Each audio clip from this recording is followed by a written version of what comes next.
Hey, welcome to Keight Krafts. I'm Kate. Today I would like to share with you my make for Scrap and Stamp's Manly Masterpiece Hop. Let's get started. So to kick things off, I've gone ahead off camera and I have heat embossed my sentiment. And I've used some white embossing powder and set it, and here we are going to go in with some Distress Oxide because this isn't exactly the color blue that I wanted it to be. I wanted it to be just a smidge darker to add a little bit interest. So we have got this blueprint sketch, and we are going to be creating a little bit of a gradient around the edges here. And I thought this tied in really nice with the rest of the card, which you'll see in a little bit here. So once we've added our desired amount to our little sentiment here, I'll go ahead and grab a microfiber cloth and clean off the white heat embossed lettering off camera.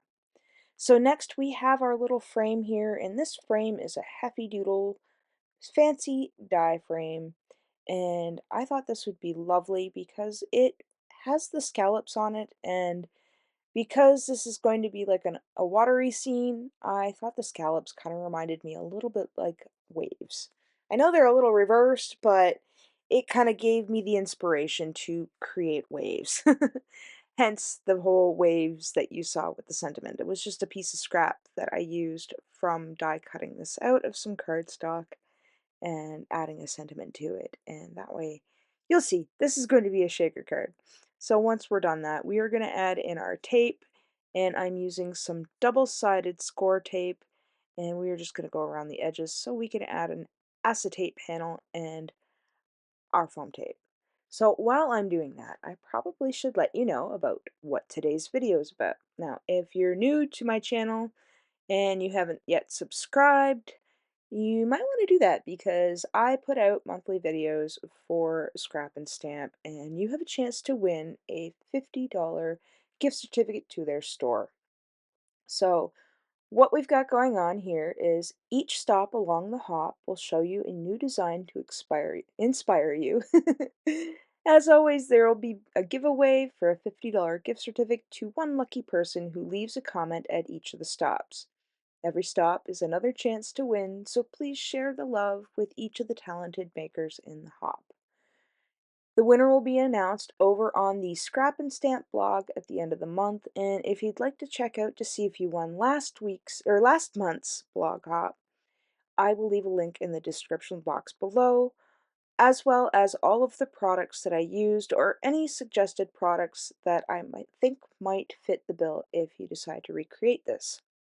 So with that being said, all I'm doing here is creating a bit of a well or a frame with foam tape on the other side, so that way this will contain all of my little shaker bits. And because I'm not using glitter, that little gap down there should be okay, but we're gonna mess with it in a minute here. So once I've done that, I'm deciding where do I want my sentiment. Do I want it on the outside or do I want it on the inside? And I think what I'm going to do here is put it on the outside because it adds a little bit of texture to that acetate because the acetate is very smooth and flat. And I thought that this would be a great idea to add it to the outside. So again, I'm coming in with the double-sided sticky tape, which is very heavy duty, and I really like using this score tape for just about everything. And I am adding some to the back here, so that way it will stick to the acetate and it will stick down nice and good. So we're going to double stick with a little bit of glue, so that way it gives it an extra security because I like to double stick. I know sometimes it's a little bit excessive, but I never know how long these cards are going to sit around, and I want to make sure that they are as good as gold even 2 years from now if they don't get bought in the market. Because most of my cards do go to the market if I don't use them myself.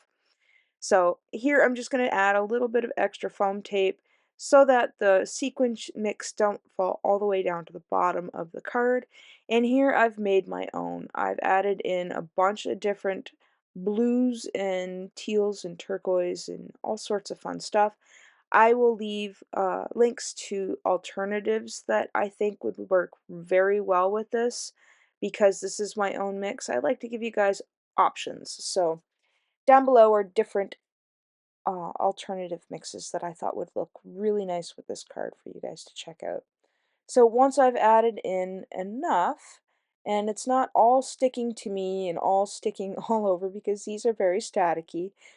Very carefully, I am going to pull up the release tape. I've added a piece of washi tape to the back of my card panel to hold it down because I am messy when I make shaker cards. It all goes flying. Every time I try to take the release paper off, they go flying. Then I think, well, maybe I'll take the release paper off first, and then I'll put the sequin mixes in, and it still goes flying. And I never can win, so I try to be extra careful, even though sometimes it is in vain. So that little panel there I had made a while ago, and it was just a bunch of alcohol ink. Again, I'll leave links for all this in the description. And then I went over it with some alcohol ink markers to give the wave pattern.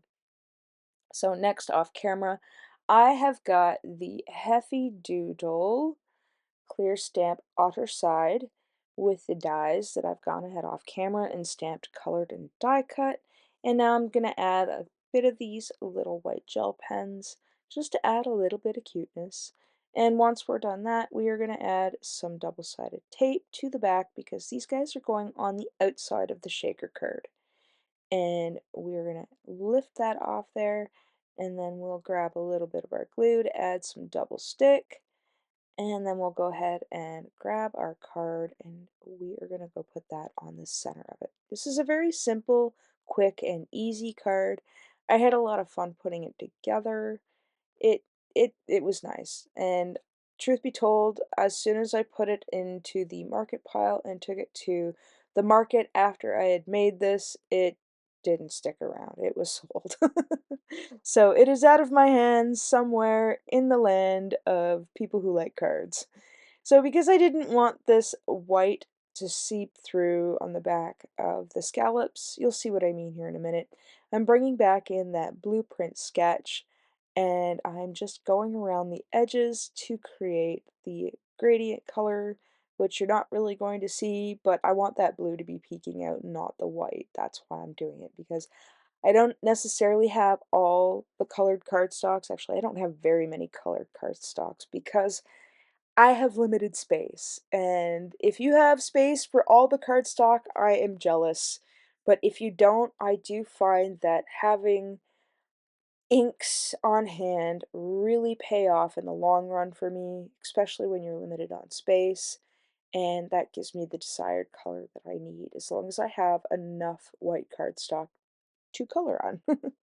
So we're going to add some double-sided tape to the back of our panel, double stick it with some glue, and then very carefully we are going to line everybody up. I'm going to stand above my project today and hold the corners, give that a good mash down, and then we are going to open it up and make sure that everything looks all right, and I end up ripping that. And I was not happy with it, but I did have an extra little stamp that I had cut out and colored. So we are going to add that into the inside as a little bonus to cover up that rip. So there you have it. So we're adding a little bit of a gel line to it just to make it look cute and tie it into the front little otters. So with that being said, we've come to the end.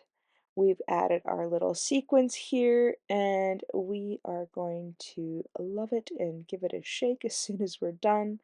And I really appreciate you guys stopping by to check out my stop on the Scrap and Stamp Hop. And as always, thanks for hanging out with me today. Take care.